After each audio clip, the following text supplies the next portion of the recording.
amigos! Vamos falar sobre benefícios por incapacidade. Nessa aula aqui, falaremos sobre conceitos introdutórios comuns aos 3 benefícios que nós vamos estudar. Bem, nós vamos estudar a aposentadoria por invalidez, que teve uma alteração de nomenclatura pela reforma da Previdência, hoje se chama aposentadoria por incapacidade permanente. Nós vamos estudar auxílio-doença, que também teve alteração de nomenclatura e hoje se chama auxílio por incapacidade temporária. E nós vamos estudar também o auxílio-acidente. Olha só, o auxílio-acidente, tecnicamente, ele não é um benefício por incapacidade, mas por uma questão metodológica, quando a gente vai escrever sobre benefício por incapacidade, ou quando a gente vai dar aula sobre benefício por incapacidade, a gente costuma falar também ali junto sobre o auxílio-acidente, mas não é um benefício que é concedido em razão de incapacidade laboral ou incapacidade para atividade habitual, certo? São esses 3 benefícios que nós vamos estudar. Observe, antes de mais nada, é interessante que a gente faça uma diferenciação entre doença, incapacidade e deficiência. E é isso que nós vamos ver agora, o que é doença. Vamos lá. Doença é um processo de alteração biológica com sintomas característicos, muitas vezes imperceptíveis, que pode afetar o corpo todo ou uma ou ainda várias de suas partes, resultando na deterioração ou enfraquecimento do estado de saúde de um ser, seja homem, seja animal. Doença é enfermidade, moléstia, mal, falta de saúde. Observe, aqui em momento nenhum a gente falou que doença é sinônimo de incapacidade. Pode existir uma doença, via de regra via de regra, a doença não vai gerar uma incapacidade laboral, uma incapacidade para as atividades do cotidiano, as atividades habituais de um segurado. Então, doença não é sinônimo de incapacidade, pelo contrário, o comum, o esperado, é que a doença não gere incapacidade, certo? Vamos continuar. Incapacidade, olha o que a OMS fala sobre incapacidade, a Organização Mundial de Saúde. Qualquer redução ou falta resultante de uma deficiência ou disfunção da capacidade para realizar uma atividade de maneira considerada normal para o ser humano, ou que esteja dentro do espectro considerado normal. Isso aqui é super falho, observe, qualquer redução ou falta resultante de uma deficiência. A deficiência ela não vai gerar necessariamente incapacidade, ou disfunção da capacidade para realizar uma atividade de maneira considerada normal. O que é considerado normal para o ser humano? Isso aqui é super subjetivo. Ou que esteja dentro do espectro do considerado normal. Também ninguém sabe que de acha normal. Essa história aqui do espectro considerado normal me lembra muito aquela história lá da faculdade, né? O homem médio. Por que o homem médio deveria saber tal coisa? O homem médio até hoje eu não sei se é ali um cabra que tem entre 1,69 m e 1,70 m. Então, ou seja, ele nem é um homem baixo, nem é um homem alto, ele é um homem médio. Então, são situações assim, são conceitos assim que não fazem muito sentido, são muito genéricos, muito superficiais, né? Observe, a legislação previdenciária, em momento algum, fala sobre o que é incapacidade. Não há qualquer definição na legislação previdenciária sobre o conceito de incapacidade. Ah, Luana, mas tem ali na Lei 8.213 de 91 falando sobre incapacidade. Não. Olha só, a Lei 8.213 de 91, o Regulamento da Previdência Social, se você for ver, o que ele fala sobre incapacidade é enquanto requisito de concessão de um benefício por incapacidade. Então, ele não conceitua a incapacidade. O que ele fala é, será concedido auxílio por incapacidade temporária quando o segurado ficar incapacitado para sua atividade profissional ou sua atividade habitual por mais de 15 dias consecutivos.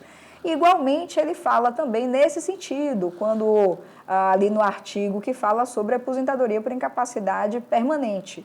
Então, incapacidade ali no termo legal, ele está como requisito de concessão de benefício. Ele não está como conceito legal, tá? Isso é muito complicado, porque gera uma insegurança jurídica, né? A incapacidade vai depender muito do entendimento ali do juiz, certo?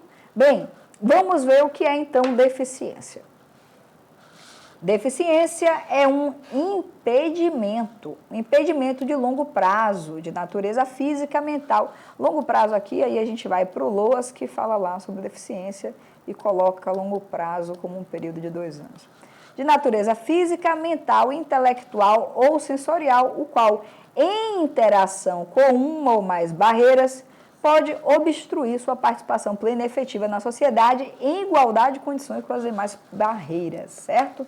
Então, observe, o que eu quero dizer para você aqui é que doença, incapacidade e deficiência são situações absolutamente distintas. A doença pode gerar uma incapacidade ou não. A deficiência pode estar gerando uma incapacidade ou não. A deficiência pode ser fruto de uma doença ou não. Não haverá necessariamente uma correlação entre esses 3 institutos, tá?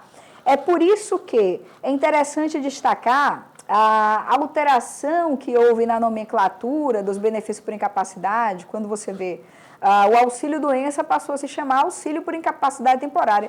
É muito mais simples de se compreender com essa nomenclatura, porque o auxílio ele não era pago em razão de uma doença, ele era pago em razão de uma incapacidade temporária para o trabalho ou para a atividade habitual do segurado, né? Quando a gente fala do segurado que está desempregado, do segurado facultativo e por aí vai. Assim como a aposentadoria por invalidez, ela não é exatamente razão de uma invalidez, não precisa que haja exatamente uma invalidez, né? Até porque o conceito de invalidez também é absolutamente aberto, não está ali na lei. Então, são benefícios por incapacidade aqueles que são concedidos em razão de uma incapacidade, não em razão de uma doença. Então, ficou muito mais simples compreender isso depois dessa alteração da nomenclatura.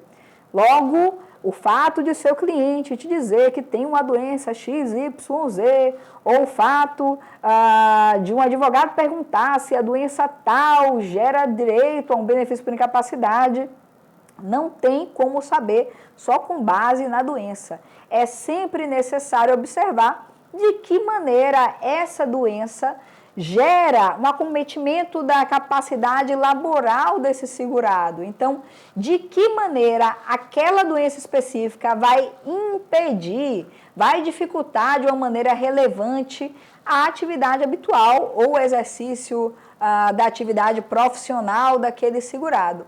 É sempre uma correlação entre doença e atividade profissional, atividade habitual, para que você possa dizer se aquela doença gera incapacidade ou não. A incapacidade, ela pode ser definitiva ou temporária. Temporária é quando é mais ou menos previsível o período para recuperação dessa capacidade. Em direito previdenciário, quando a gente fala aqui na esfera dos benefícios por incapacidade, quando a gente fala em capacidade ou incapacidade, obviamente não é no mesmo sentido lá do direito civil. Aqui a gente está falando exclusivamente de capacidade ou incapacidade para o exercício de atividade que possa prover o sustento desse segurado ou exercício de atividade habitual ali daquele segurado, quando a gente vai falando sobre o segurado facultativo. Então, essa incapacidade vai ser temporária quando for possível prever mais ou menos um período para a sua recuperação e ela será definitiva quando não for possível prever uma recuperação dessa capacidade do segurado. A grosso modo, você pode entender dessa maneira. Bem, essa incapacidade ela pode ser total ou parcial. Ela será parcial quando for possível reabilitar aquele segurado para uma outra atividade profissional, né? Quando ele puder, de alguma maneira, exercer ainda a atividade profissional, desde que treinado de uma maneira específica, ou desde que alterada a profissiografia ali específica do que ele faz, alterada o cargo que ele ocupa, né? E a total é quando não há possibilidade de fazer essas alterações e conseguir que haja capacidade. Então, o total vai ser quando não for possível reabilitar, quando não for possível alterar de alguma maneira a forma como o trabalho é realizado, para que esse segurado tenha mantido a sua capacidade produtiva, né?